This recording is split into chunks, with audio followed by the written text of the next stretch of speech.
Hey guys, Zach with Kana Provisions here, and today we're going to discuss the Backflush syringe, the Backflush decal, and actually how to properly backflush your filter. So we're going to jump right in with the new product that we're offering, which is the Backflush syringe decal and the Backflush syringe. So you guys undoubtedly know just how important it is when using a quality microfilter to make sure that you are backflushing early and backflushing often.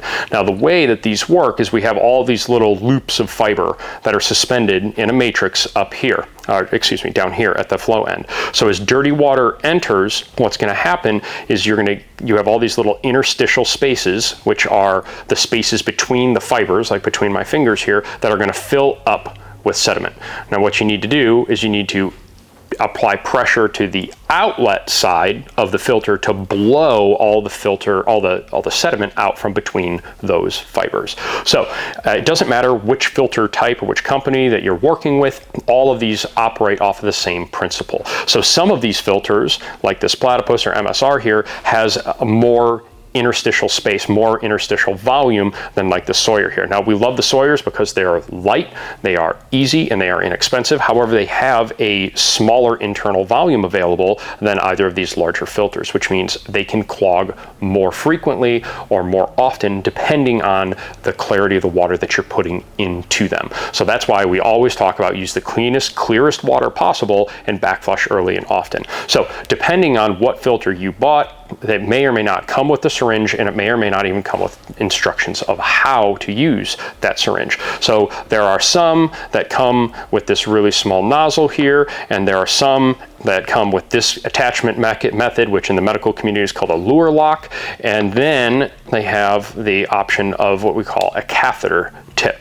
So these decals are for all of these syringe types. They'll fit on a 60mm syringe very, very nicely. You can see that I've applied that to one of these lure lock syringes right here.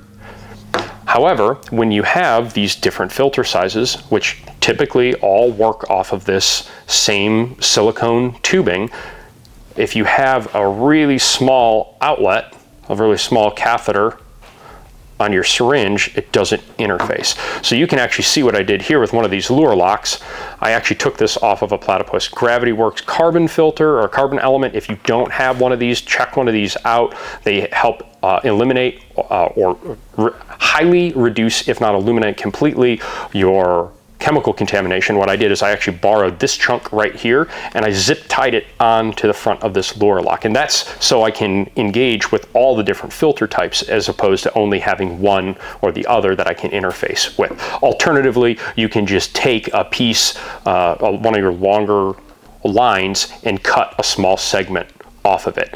So what we did here with this catheter tip, so first and foremost, it comes with this protective cap for the catheter tip, which is great because we want to make sure that we keep this thing clean, because remember, we're attaching this to the clean or the downstream end of your filter. Now that's one of the reasons why when they arrive from us, they're going to arrive sealed in that packaging. They will not come with the decals on them. But once we do get into this configuration, it's important to use clean water only. So this actually takes you through the steps, which we're going to go through here in just a minute after we apply it. And it also walks you through the sterilization or the sanitization steps, which we're going to cover in another video of what happens if this gets dirty, your Nalgene gets dirty, some of your tubing gets dirty, and you want to make sure that you re-sanitize that. So we'll be covering that in a later video. All right, so when you receive your syringe and decal, you're going to come right here like this.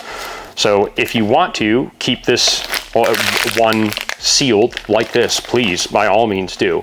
However, if you want to get your decal applied, so what you're going to do is I'm looking at the alignment right along this rubber grommet on the inside, and I've been starting right here on the outside. So standard decal application rules apply.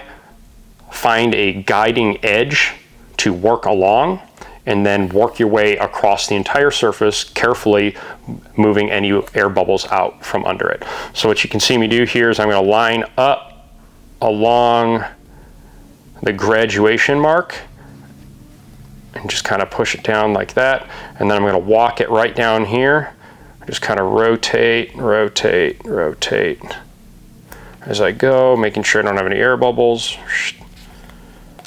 Right along to here. There you have it.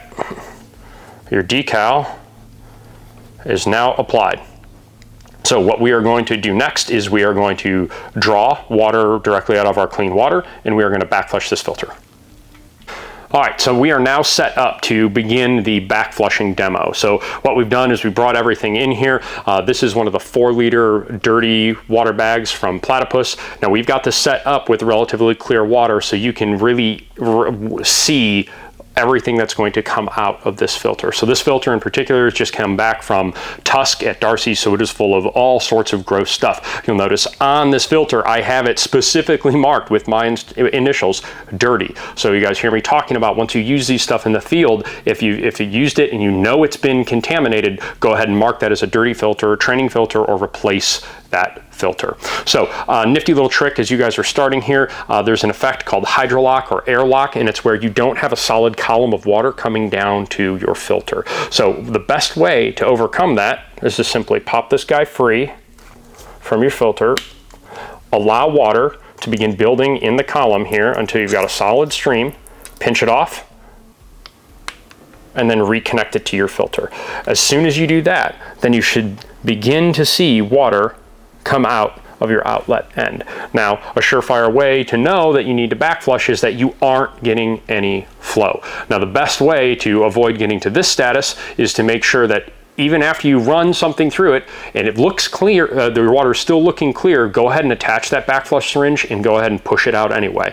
That by doing that, you're maintaining your flow rate and not allowing it to turn into an absolute brick.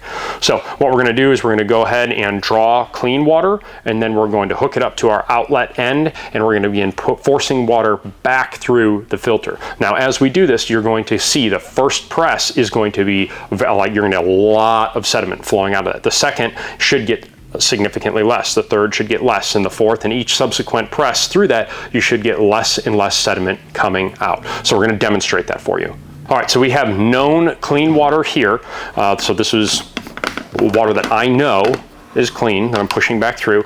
Again, I brought up this little segment of line. Now, having a little segment of line like this, 4 to 6 inches, makes it a lot easier to connect to your filter type without having to jump into your line somewhere else. This tip, catheter tip, protects it. So I'm just going to install this on here, stick this into my clean water, and I'm just going to go ahead and draw a healthy 50 or 60 milliliters out of there. So now that I have this connected, what I'm going to do is I'm going to come over here, I'm going to pinch off my line, I'm going to disconnect my line here. Remember, this is our known clean end, and I'm going to reattach right here. Now this works when you don't want to have air going into this. You want this to be solid water.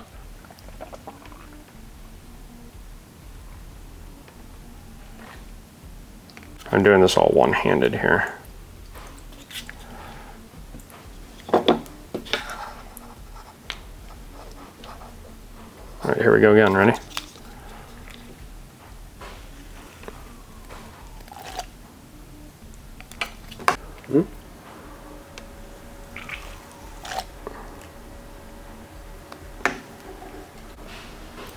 So now that we've backflushed it a couple times, we've got it running mostly clear, I'm going to disconnect my backflush syringe and I'm going to reattach my clean water line. And you should notice immediately just how faster that is flowing.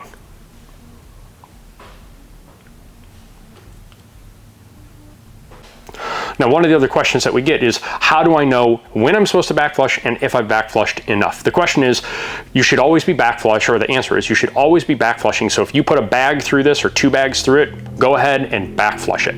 Now, when you do that, continue to backflush until the water coming out of the inlet port is running visually clear, and just keep doing that. So the reason I had it hooked up to this bag, again, is so that you could see everything coming out. Now, it does not make any sense for me to backflush into this bag only to have this sediment flow right back down. So when you are doing this in the field, disconnect this line from your bag, or disconnect your filter completely. Now you need to have something to pinch this line off. So either you need to have a line control pinch, or like on this platypus, when I disconnect the QD, it stops flowing. This is one of the reasons that we really like the platypus and the MSR style systems. So what I would do is I would take this, I would put this on the ground, for example, hook up my backflush syringe, and then drive out all the sediment onto the ground, not back into my feed bag. So as you guys can see, backflushing is a critical part to keeping your filter set up running. Now, in our Water Boss Fanny kit, that's one of the reasons that we include a separate Sawyer filter as a backup filter, because when I'm doing this whole process, if I want to keep my water production moving, as the Water Boss, I show up, zip, I unzip my fanny pack, I disconnect this filter, I connect on a known good filter and allow that to continue to run while I'm bringing my other one back up online. So the next and final piece of this is, now what do I do with this syringe? So what I'm going to do is I'm going to disconnect my line off of here, and I'm going to recap that with my protective cap. Now I can stow these independently or together, but if you are going to stow them, make sure that you're keeping them out of your dirty water. It's very important to make sure that you're not cross-contaminating known dirty water in your equipment that you're using to treat your water. Stay safe, God bless, and respect the water.